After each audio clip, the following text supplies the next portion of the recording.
Hey, Slater Crusaders, America's the greatest country in the world. Thanks so much for being here. We have to talk first about the big story of the day, and that is the Supreme Court's latest decision. This one out of Arizona. It has to do with voting laws. Arizona has two laws in particular that were questioned. First, it says that you and only you can mail in or deliver your ballot, right? As opposed to what we have in California and other states, ballot harvesting, where people can come knock on your door, grab your ballots, or you can drop them off somewhere at like the Democratic Party headquarters and they can bring them together and bring them in the back of a truck and just dump them off at the precinct. No, Arizona, you and only you have to deliver your ballot. And you have to vote in your precinct. Otherwise, your vote doesn't count. Those are the laws. Democratic Party sued, saying this violates the Voting Rights Act of 1965 and the 15th Amendment. The 15th Amendment says, the right of the citizens of the United States to vote shall not be denied or abridged by the United States or any state on account of race, color, or previous condition of servitude. Now, Democrats say it violated the 15th Amendment, but Arizona law doesn't say black people can't mail in, right? It says everyone has to mail in their ballots themselves, or everyone has to vote in their own precinct. There's nothing in here about race or color or previous condition of servitude. So the court finally came back, and they ruled, the drum roll please, 6-3, and said, nice try, Democrats. Those laws do not violate the Voting Rights Act or the 15th Amendment.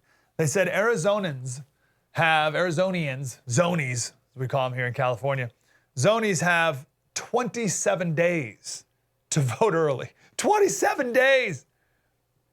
And they said it's not hard to show up at the right precinct.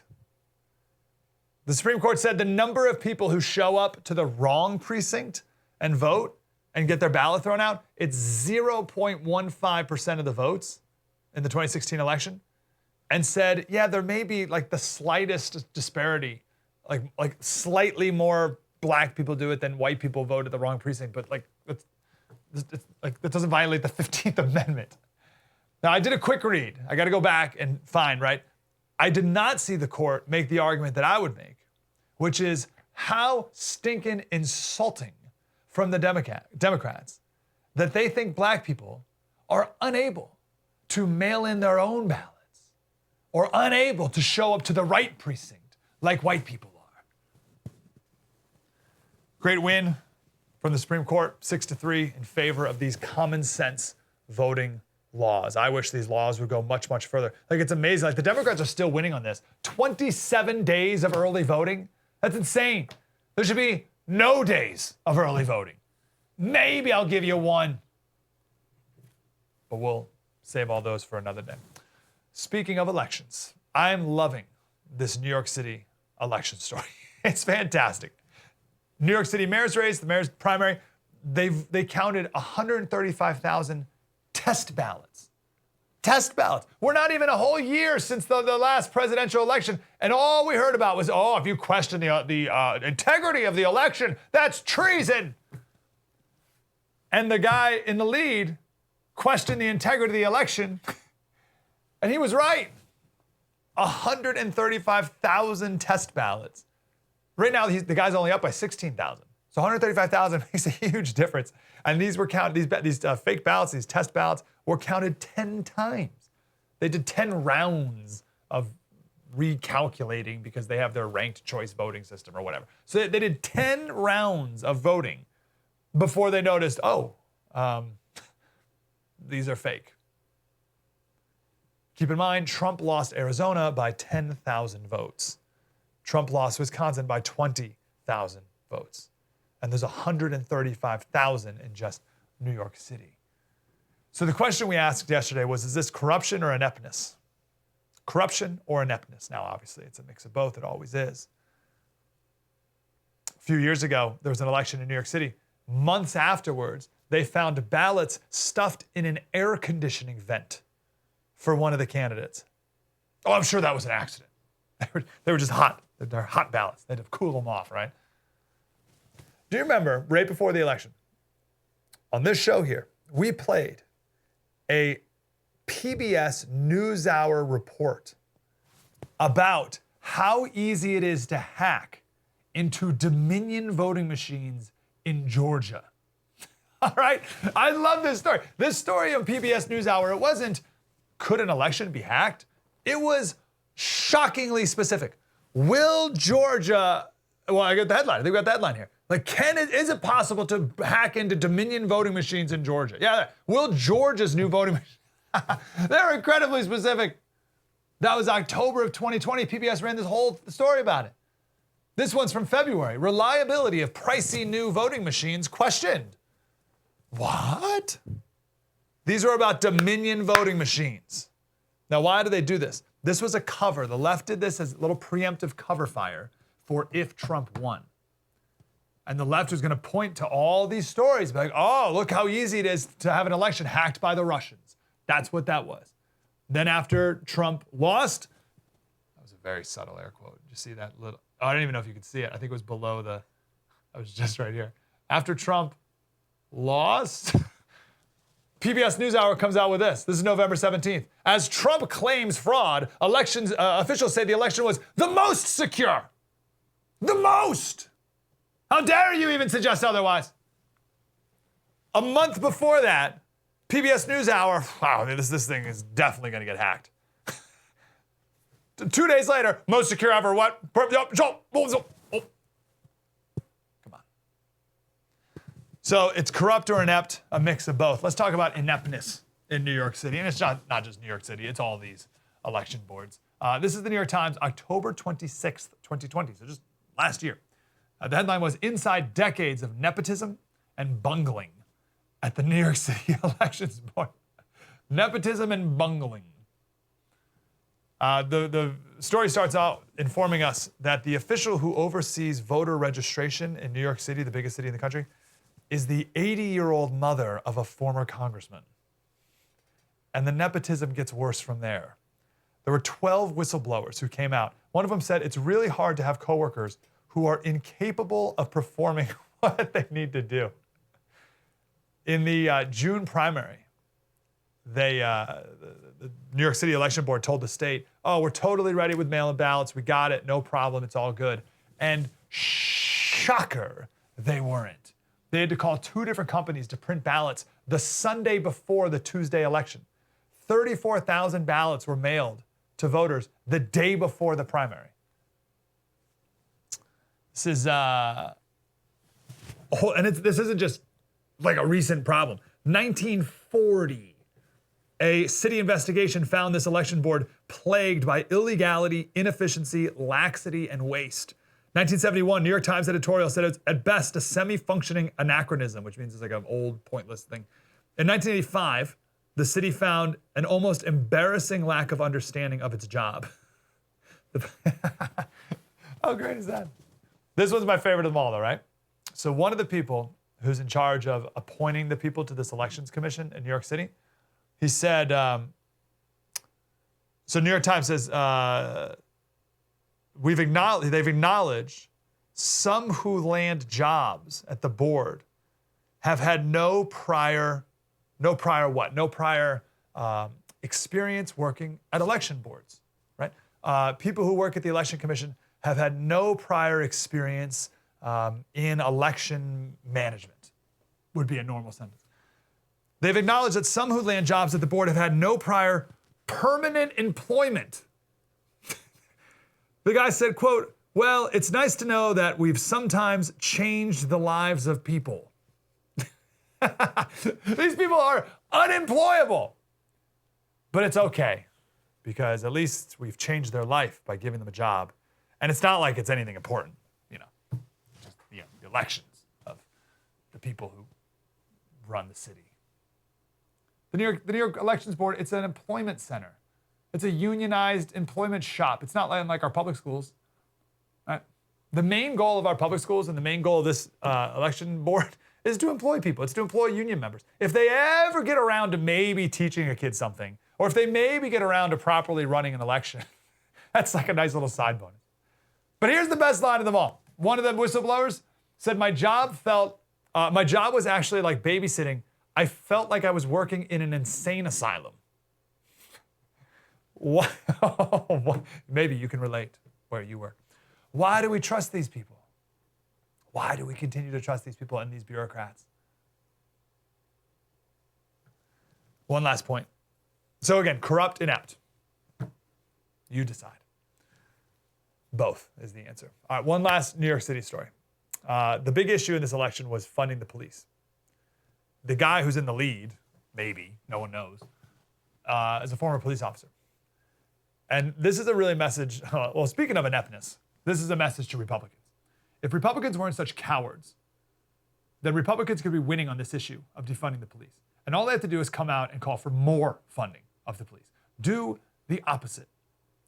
New York Times wrote an article about Eric Adams, the guy who's winning, and how he ran against defunding the police. He's a Democrat. He ran against defunding the police, saying it threatens the lives of black and brown babies, and this defund the police thing is pushed by young, white, affluent people. And turns out he won a ton of votes from the poorest neighborhoods in Brooklyn and the Bronx on his tough on crime messaging.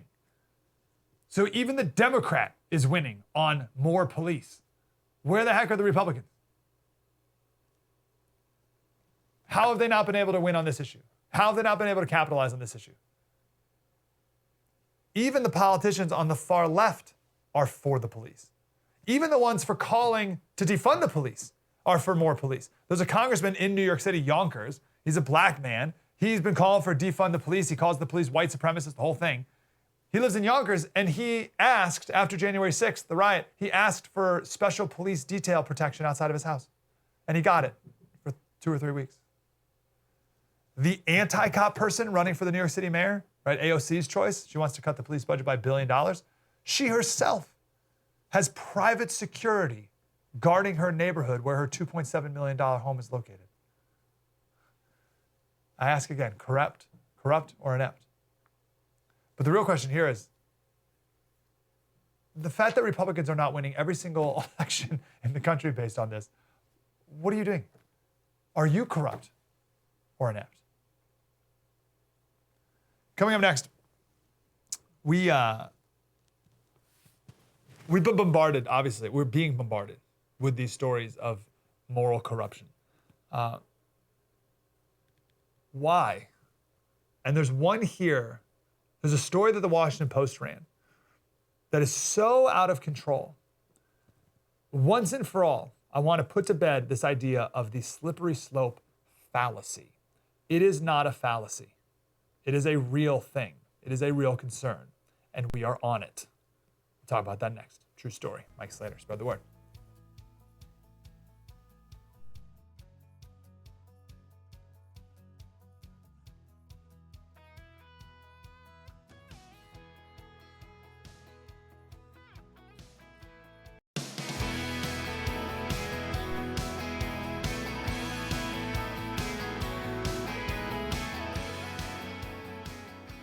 Hey, Slater Crusaders, the slippery slope is real. Don't ever let anybody get away, especially yourself, but don't let anybody else get away with saying slippery slope fallacy. Right? Something bad's happening and you say, oh, I'm against that because if that happens and this happened and this happened, and then you go, oh no, that's just a fallacy. That's the slippery slope fallacy. No. The slippery slope is real and we are on it.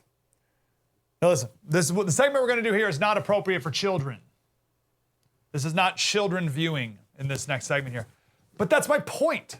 Every time I do a segment like this, either on the TV or the radio, about what the left is exposing our kids to, I always get emails saying how inappropriate that segment was.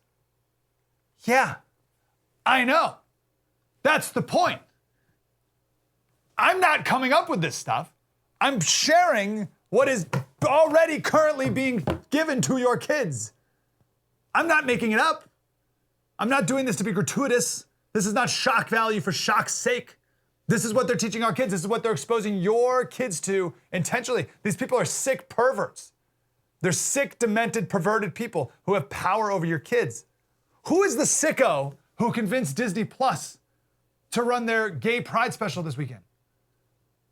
Well, it's the same guy who convinced Nickelodeon Jr., not even Nickelodeon Jr., it's for like 2-year-olds, on Blue's Clues to run the gay pride special with transgendered beavers.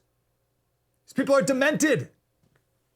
And they used to be relegated to seedy bars and basements, and now they're broadcasting their filth in your home.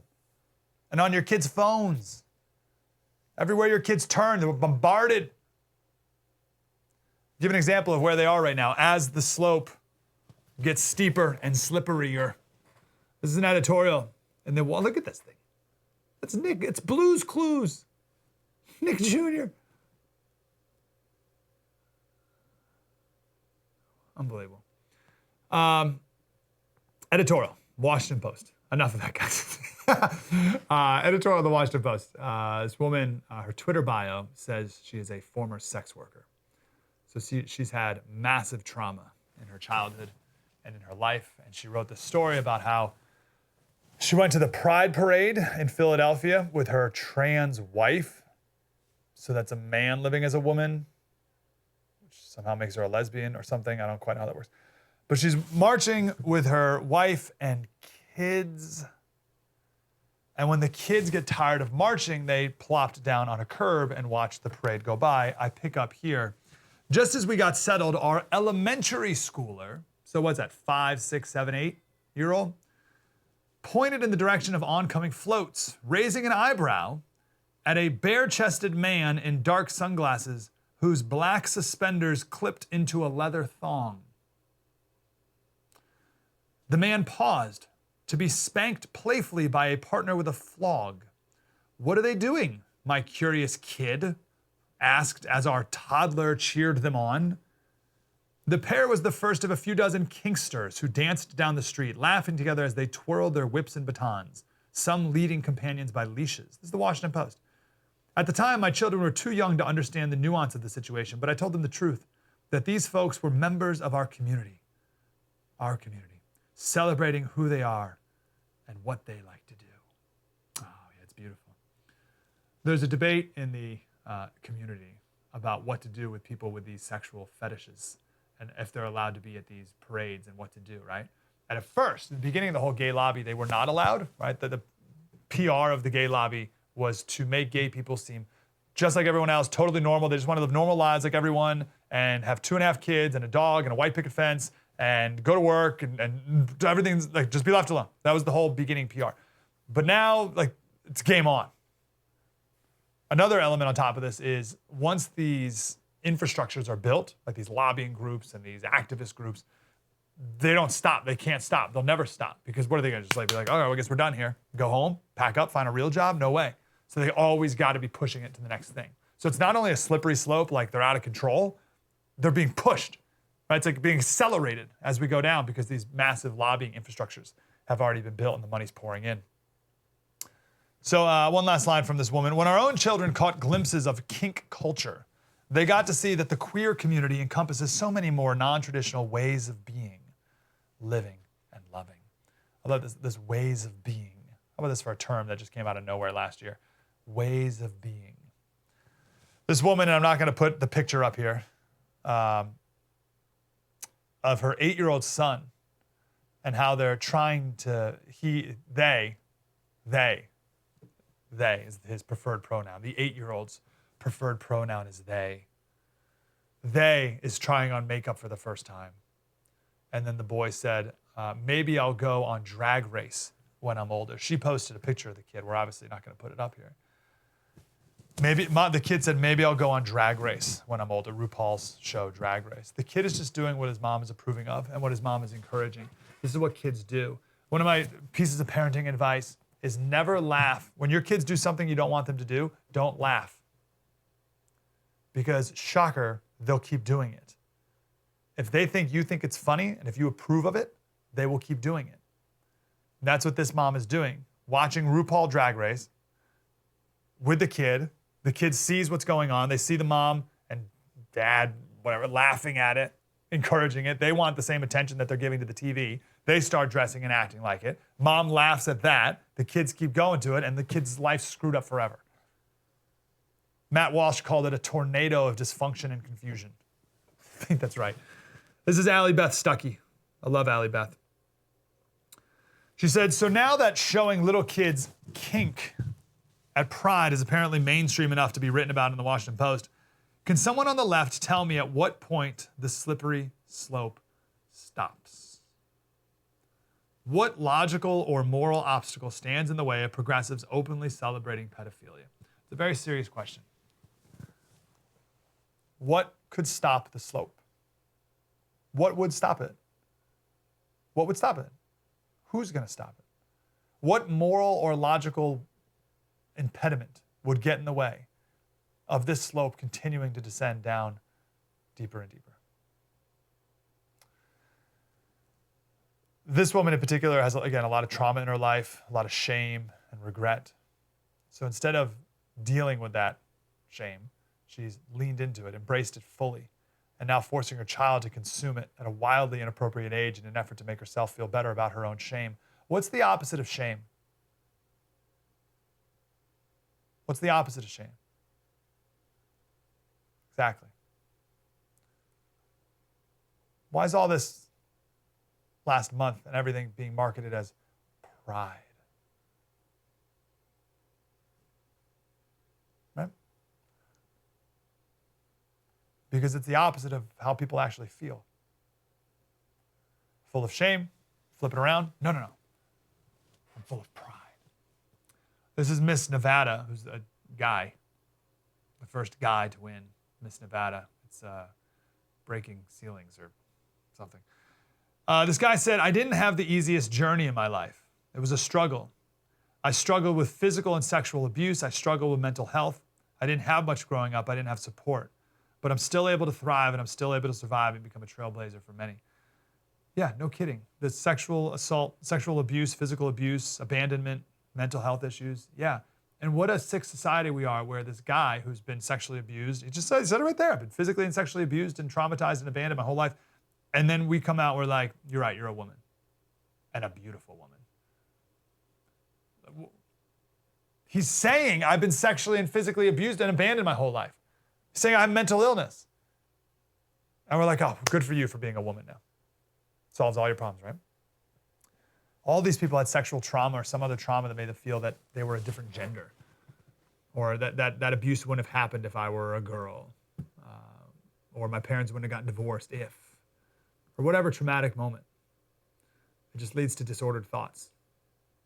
I want to play this clip from our show yesterday. David Engelhardt from King's Church in New York City. He was on the show yesterday. Here it is. Sexual sin is to spread like a wildfire. And Will Durant is a famous historian, classical thinker. He said sexuality is like a river of fire. It must be bordered and banked at every turn, lest it consume the individual and the community. And the crazy thing, Mike, is Will Durant is an atheist, but he's a historian, and he understands at every instance of culture that's gone extremely wealthy, sexual anarchy, which is sexuality outside of the bounds of God's determination, takes over the culture and destroys it. And check this picture out. In Genesis chapter 19, God's going to destroy Sodom and Gomorrah. And the word Sodom is place of burning. So you can picture like a fire out of control. And the word Gomorrah, if you take the name Gomorrah and you match it with the king's name, it means place that is drowning. That's what Gomorrah means, with iniquity. The king his name means iniquity. So you have a flood of iniquity, or you have a wildfire out of the place. And this is the picture. Sexuality out of the bounds that God's given to us is a flood that drowns us, or it's a wildfire out of control. They're natural devices that break the bounds that have been given as blessing. Water is obviously a massive blessing.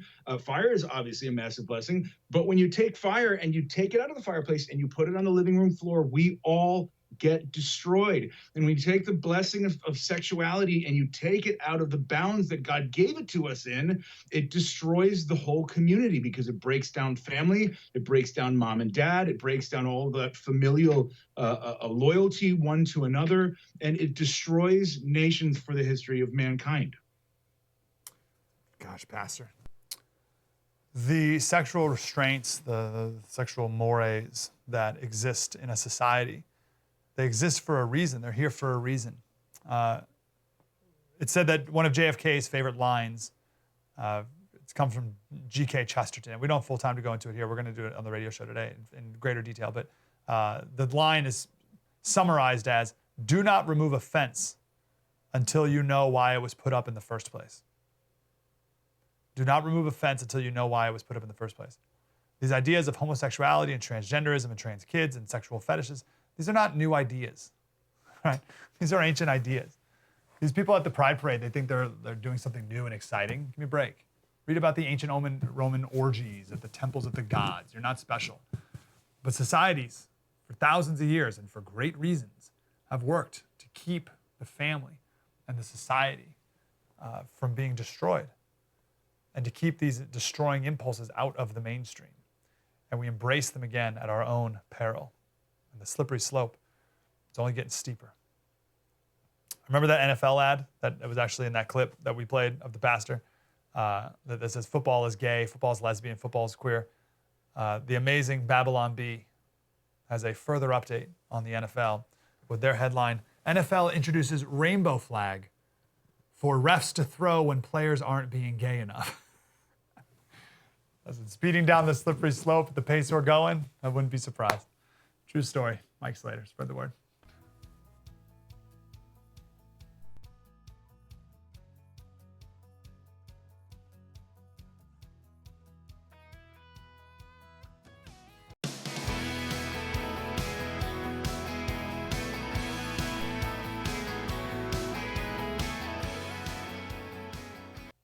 Oh, there are these woke teachers everywhere, nonstop. Here's one who thought it would be a good idea to make a little video on TikTok debunking an argument that no one's ever made before.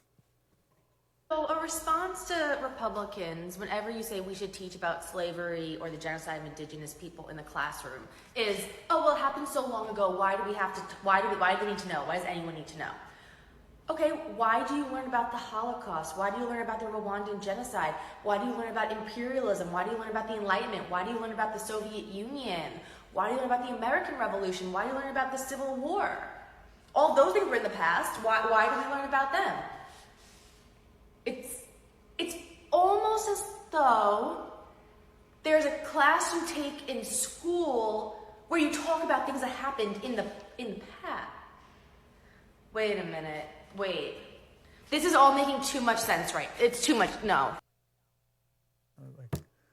There's no person ever has said we should not teach slavery and what happened in school. I want to go to Ruth Edmonds, former NAACP president in Columbus, Ohio, and now she's running for Congress. Miss Edmonds, how are you today? I'm well, thank you. Thanks for having me on. That's really good to talk to you. I want to know more about your story. And then I will get back to exactly what that teacher was talking about. But what made you join the NAACP and then rise the ranks to president? Interestingly enough, I'm originally from the inner city of Baltimore, Maryland, born and raised by my grandmother, who only had a fourth grade education. And yet she taught us the values and the principles of hard work, perseverance, faith in God, taking advantage of opportunities that come, and not to make excuses for barriers that come your way. Those principles and values shaped who I was. And after I graduated from college, I was introduced to the Columbus branch of the NAACP by one of its vice presidents approaching me at the television station I was working at and asking, what do you do when you're not at work? And I said, well, I just graduated from college. And little did I know, but that administration was actually a Republican-led administration of the NAACP in Columbus. And by spending time with those leaders, those African-American Republican leaders, I came to understand that my principles and my values really more aligned with the Republican platform of faith, family, freedom, individual liberties, and economics, free economics, and so that's how. And so that was the late '80s, and I've been a registered Republican ever since. Is that a thing, like a Republican branch of the NAACP? No, it's not. As a matter of fact, the NAACP is supposedly a nonpartisan organization, and so we actually were the fulfillment of of that organization, of the mission and the vision of the organization. As opposed to the rest of the groups, which are pretty far on the left, you're saying. Um, Tell me more about your grandma. How did she teach you these values? Was she a good lecturer, or did she live them herself? What did you see? Oh yeah, her name was Pearl, and so therefore I've been wearing pearls throughout this campaign in honor of her. No, she was just a common sense woman from Richmond, Virginia, and how she taught us was through the things that she would say to us, like own your stuff. Was the same as don't make excuses.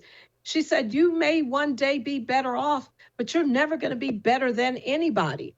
So maintain some humility. And and the one other thing she would say to us if we woke up feeling a little groggy and not wanting to go to school, she'd say, "Oh baby, go on to school, and if you're that sick, the teacher will send you home."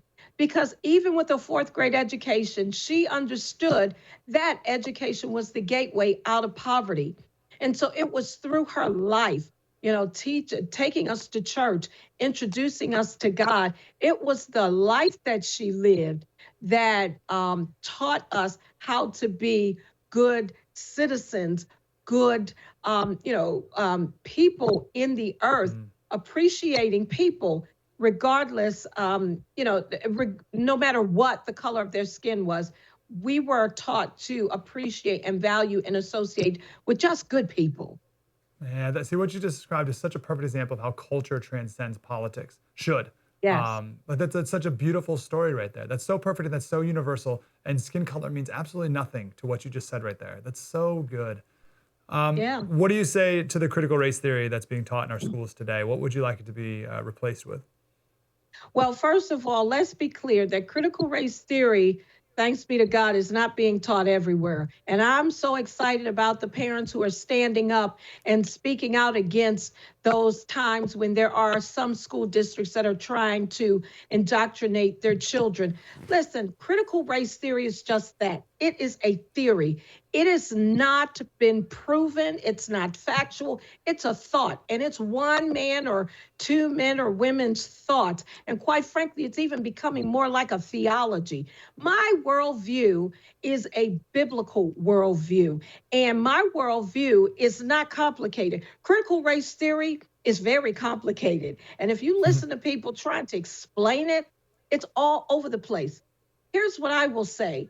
The Bible tells us in Genesis chapter 5, verse 6, that God said man's heart is continually evil all the time. As a matter of fact, it so hurt and offended him that that's where we got the whole flood from. But at the end of the day, God had grace because he knew what he had created was good. And that's what we're missing in the whole context. Does racism exist in America? Yes, it does. Why? Because man's heart is continually evil all the time. It's not rocket science, but we don't live in that place. We live above it. We press toward that mark that we're striving for. And that mark is the high ideal that Dr. King set for us, that we would judge each other by the content of our character rather than the color of our skin. We've got to think higher. I mean, we don't want to just kind of swim in the swamp of life. M. Scott Peck in the book Road Less Traveled starts off very first sentence in the first chapter, life is difficult. Period. He did not write that book for dark-skinned people or light-skinned people. That's just a fact. I don't care where you go in life, it's difficult. But how you overcome those barriers, that's the measure of a man. And it has nothing to do with the color of your skin. Perfect. What would Pearl say to an Ibram X. Kendi or someone pushing all of this stuff? Yeah, she'd say, stop it. You're better than that. Stop it. You're not just the color of your skin. Who are you as a person? You're fearfully and wonderfully made by God. There's nothing without him that you cannot achieve. That's what she would say to them. Stop it, because it's not getting you anywhere. It's creating more division. And we don't need more division. We need more unity. And the fact of the matter is, my grandmother would say, we're more united than we are divided. We just don't stop and take the time to really appreciate it. Ruth Edmonds for president. I'm sorry, Congress in Ohio. Although maybe one day. Maybe Ruth one Edmonds day. for Ruth Edmonds for Congress.com. Whether you live in Ohio or not, we need more Ruth Edmondses in positions of authority like that. Ruth, it's a pleasure to talk to you. I know we'll do it again. Thank you. I look forward to it. Thank you so much. Ruth Edmonds, Edmonds, Ruth Edmonds for Congress.com. One of our good friends, Spencer Klavan, coming up next. Spread the word.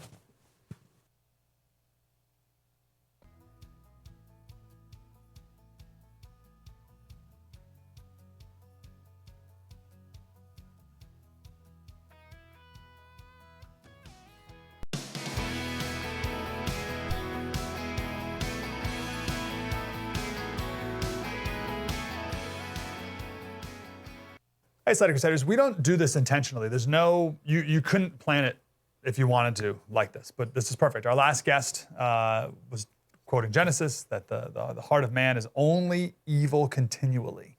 How about that? Only evil continually.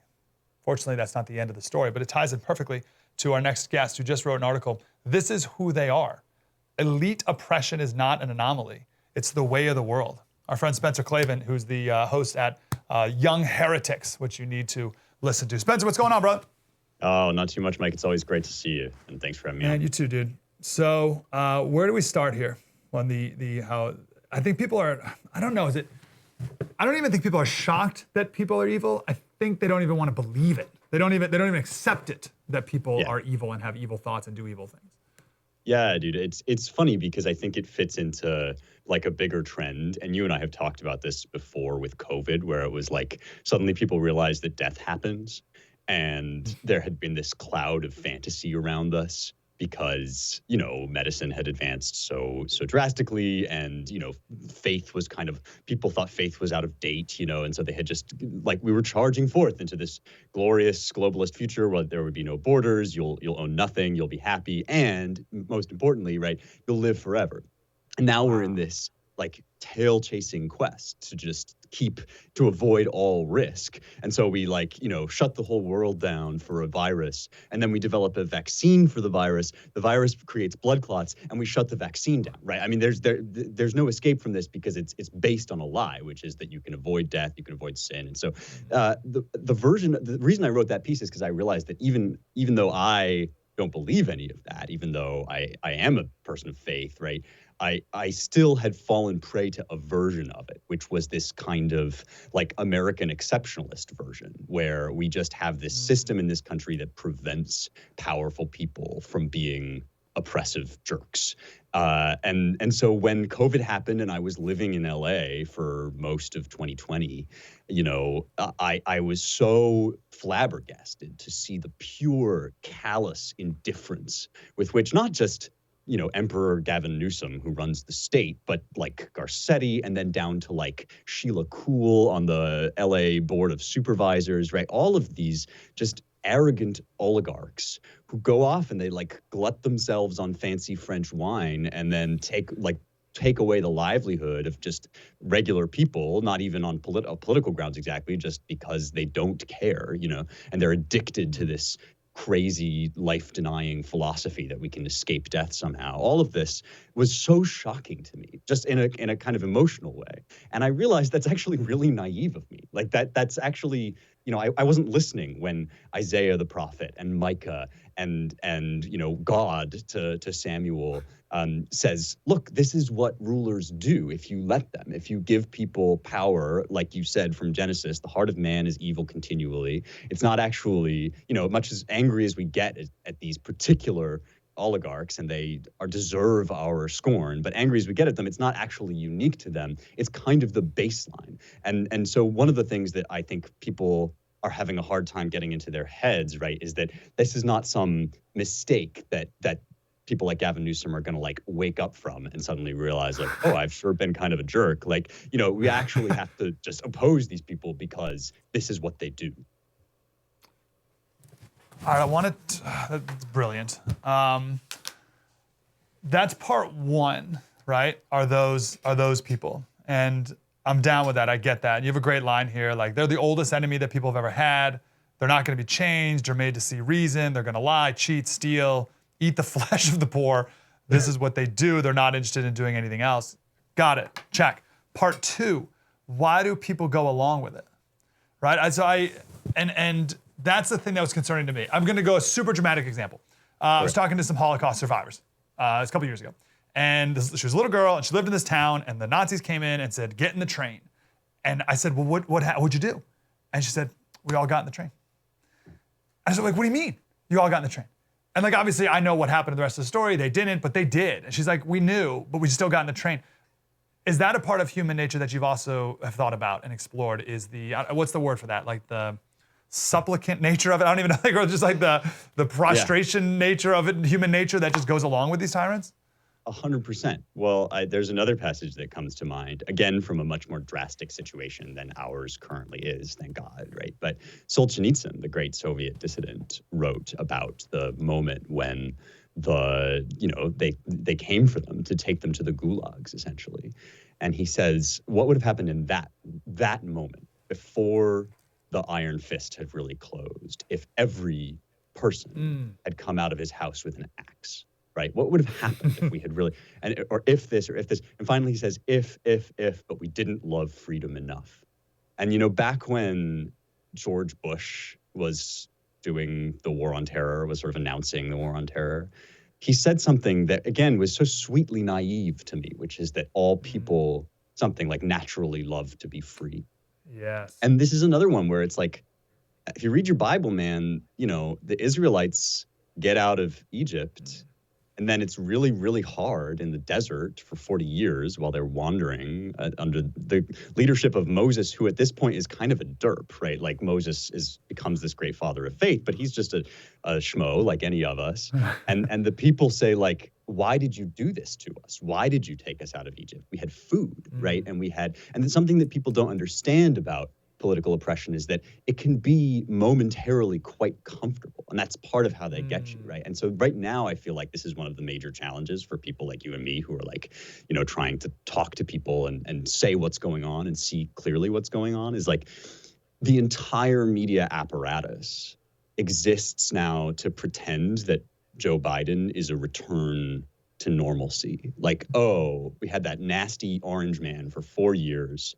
He was a very, very evil person. He ripped the country apart, but now Uncle Joe is going to take care of us, right? And that's actually scarier to me than when they were inventing like racism that Trump was showing, right? When they were lying about Trump, that's less bad to me than this kind of like mollifying. Oh yeah, it's all fine now. You just wear you're having to wear your mask forever. Right, like the Delta variant means that even if you're vaccinated, you have to wear your mask. But look, it's calm. We're all back, and yes, there is absolutely in every one of us. It's not unique to any people or any time, right? Every one of us has this thing in his heart that just is like, yeah, wouldn't that be nicer, to be taken care of? And so we forget that actually, no, you have to be active about being free. I got a million more questions. I got 30 seconds, so let's just end with the conclusion of what do we do? What's your suggestion to wake people up, or what do we do ourselves? I mean, this is an important thing, is right. Like, not everything can be changed. I mean, we are gearing now toward 2022. That's our next big political moment that we can wrest power away from these people. Until then, we take ownership of our communities, because there's so much going on in schools, right, with critical race theory. People are actually driving this stuff out, and we got to push that as hard as we can, wherever we can, and then change the stuff that we can change when the time comes. It's all about local communities now and building toward 2022, in my view. Always blown away and super grateful. YoungHeretics.com, YoungHeretics.com, associate editor of the Clear Mind Institute and the American Mind. Spencer, you're the man, brother. Do it again. So great to be here. Thanks, Mike. Thanks, bro. Keep it up. Young Heretics. Mike Slater. Special. Tomorrow's our special about the 4th of July. Can't wait. We're going to talk about George Washington, Frederick Douglass, and Thomas Jefferson, of course. True story. Mike Slater. Spread the word.